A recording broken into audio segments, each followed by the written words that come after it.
Hey, Bulls and Bears. It is Thursday, August 12th, 2021. Thank you for joining me. Back today with another dose of economic reality. Now, the engineers of this economy, the ones that steer the economy, and the ones that make the economy actually look better than it really is, well, they appear to be steering a lot of people into a brick wall or off of a cliff. Pick your analogy. But today we got some very important updates, and we're going to tie the economy in and the overall situation in with a lot of anxiety that's rising. People are getting more and more stressed out. We're seeing more and more situations unfold that indicate that Americans at large are getting more stressed out, more likely to snap. We're seeing an increase in road rage incidents. I'm going to talk more about the food shortage and the rising prices that we're going to continue to see as we progress into the end of the year 2021. And it's Thursday, so we have to look at the latest unemployment and new jobless filings and see where we're standing on that.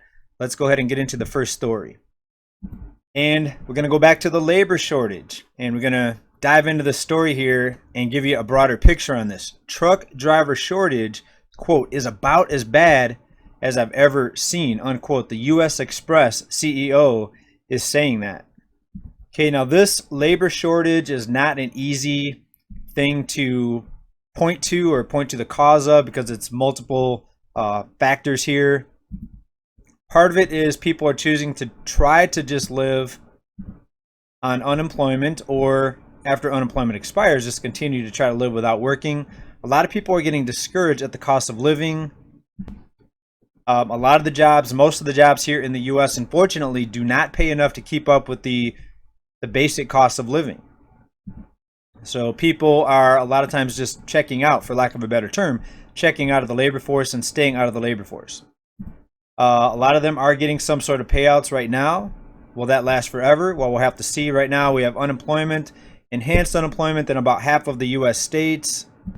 There's still talks out of the lawmakers that say that some sort of universal or monthly repetitive payouts are going to be coming out in the very near future. We'll have to keep an eye on that for you. Right now, some people are already on some sort of continuous payout. And we know the welfare state continues to expand. Unfortunately, most of the payouts that go out in the form of welfare are for corporate welfare. And we see the money printers more motivated to keep the banking system propped up and keep corporations propped up versus helping the average person or individual. In fact, it's putting most people further in debt, this monetary system right now.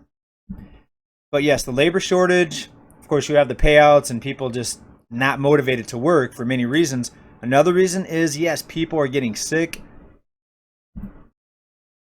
And we see a lot more employers trying to deal with the situation of more people in the workforce getting sick. And a lot of people are just scared of getting sick. So they're choosing to, again, sit it out, wait on the sidelines. All right, but take a look at this out of this article. Eric Fuller, the CEO of U.S. Express, said the company has doled out 30 to 35% in total pay increases over 12 months, but suggested more may be needed. So even an increase in pay of 30 to 35% still is not motivation enough for this company to get the workers that they need, right? So what's happening? You let me know what you think it is. I'm pointing to the obvious reasons for the labor shortage, the payouts, the illness, and just the fear of the illness. All right, but also it's the work at home trend here. And out of this article, drivers have shown a stronger preference for jobs that allow them to spend more time with their families, meaning jobs in manufacturing, construction, and of course truck driving, where you're away from home most of the time, are less desirable. More people want to be at home with their family because of all the insanity that's unfolded here in the last 18 months or so. All right, next, let's transition a little bit here. This is going to be about the food shortage. And we're seeing a lot of farms have very difficult times, not just finding workers, but production issues, supply chain disruptions. And this is out of Bloomberg, and this is talking about what's happening in Canada. Farmers may call 130,000 hogs as strike halts pork plants. So we're seeing strikes and labor shortages and other supply chain disruption issues affecting farms And you combine that with all the issues we're seeing here on the West Coast with the mega drought, rising prices pushing more farmers into bankruptcy. We predict here, and we've been right so far, that we're only going to see prices go higher and higher and higher for food, right? There's nothing being done to stop what's happening, and more farmers getting in big trouble here. And what happens when there's less production and the same amount of people still looking for a bite to eat? You're going to see food prices rise. So continue to prepare. Every time I'm at the store, I pick up a few extra canned goods, and the shelves here in my garage are getting pretty full. So we're going to have to start integrating the older food into our daily meals. But this is pretty scary to say the least. And also, just think about farming. It's pretty hard work, and it's pretty dangerous work.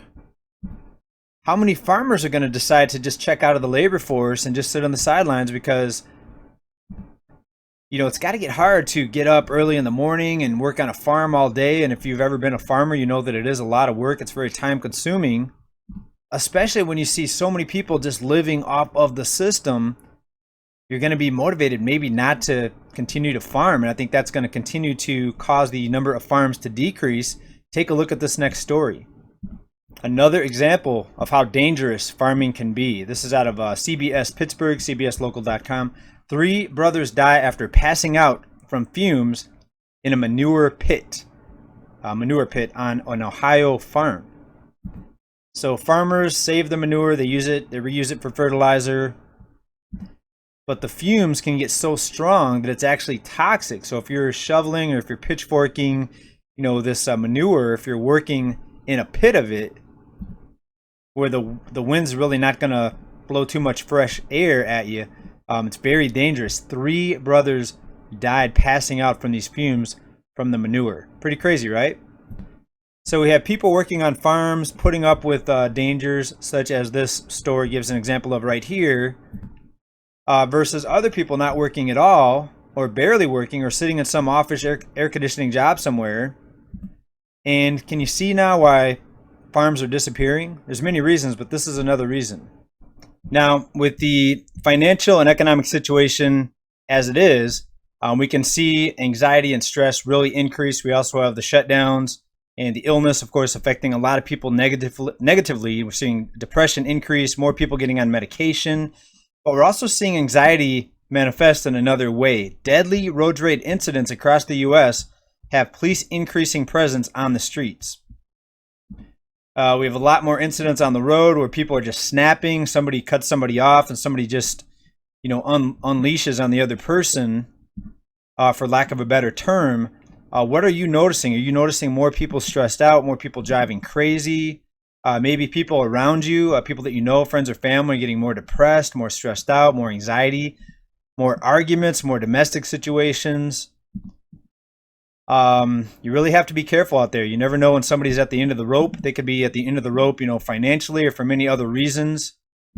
Certainly see a lot of stresses out there in the economy. So, you know, I haven't noticed much difference here in California, but California freeways have been pretty much crazy the entire time. I try to just let things slide. You know, there's a lot of crazy people. Sometimes you get cut off, people driving crazy. And I just train myself just to not get upset every time I see a crazy driver, because if I did, I would be upset 24/7 every time I took a road trip somewhere, because there's so many just crazy people out there, and people just not looking, not paying attention, more people on their cell phones. But I think a lot of it's stress and anxiety. Let me know what you think about that, people, and this update in general. The pork situation out of Canada, the drought situation, farms disappearing, rising food prices, labor shortage, truck driver shortage.